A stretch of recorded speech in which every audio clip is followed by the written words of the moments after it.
আসসালামু আলাইকুম সবাইকে। কেমন আছেন সবাই? আশা করছি ভালো আছেন। আবারও একটা রেসিপি নিয়ে চলে আসলাম। আজকে আমার রেসিপিটি হলো টমেটো পেঁয়াজ দিয়ে পুঁটি মাছের রসা তরকারি। আশা করছি রেসিপিটি আপনাদের ভালো লাগবে, তাহলে দেখতে থাকেন। এখানে আমি পুঁটি মাছ নিয়েছি আর টমেটো নিয়েছি। এই টমেটো দিয়ে এই পুঁটি মাছটা আমি রান্না করে আপনাদেরকে দেখাবো। তাহলে চুলায় চলে গেলাম। চুলায় প্যান বসিয়ে দিলাম। প্যানে আমি পেঁয়াজ আর কাঁচামরিচ দিয়ে দিলাম, তেল দিয়ে দিলাম। এখন পেঁয়াজটা আমি ভেজে নিব। পেঁয়াজটা একটু নরম হয়ে আসলেই এর মধ্যে আমি অল্প পানি দিয়ে দিব। পেঁয়াজটা আমার ভাজা হয়ে গেছে।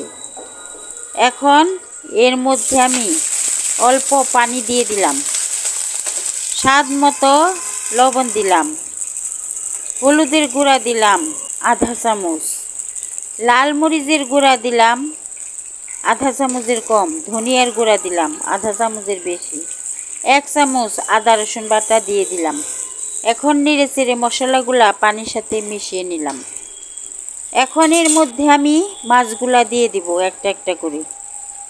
একটা একটা করে আমি মাছগুলা দিয়ে দিলাম। এখন ঢাকনা দিয়ে ঢেকে এক পিঠ আমি কষিয়ে নিব।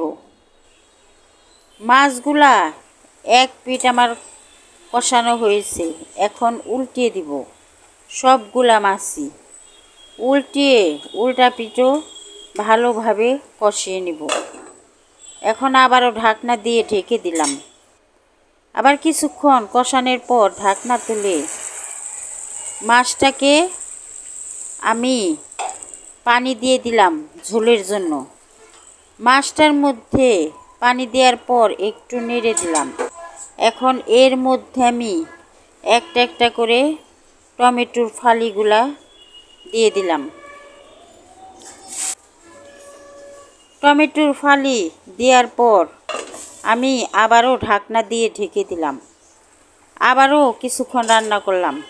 কিছুক্ষণ পর ঢাকনা তুলে এর মধ্যে আমি ধনিয়া পাতা দিয়ে দিলাম। এখন আবারও ঢেকে কিছুক্ষণ রান্না করলাম। দেখে নিলাম ঝোলটা কতটুকু কমেছে। আরও ঝোল কমাতে হবে, ওই কারণে আবারও ঢেকে দিলাম। আবার কিছুক্ষণ রান্না করার পর দেখি ঝোলটা একদম ঠিক হয়েছে। রান্নাটাও আমার শেষ হয়েছে। এখন চুলার থেকে নামিয়ে নিলাম। একবার টমেটো পেঁয়াজ দিয়ে পুঁটি মাছের এইভাবে রসা তরকারি রান্না করে খেয়ে দেখেন। আশা করছি আপনাদেরও ভালো লাগবে।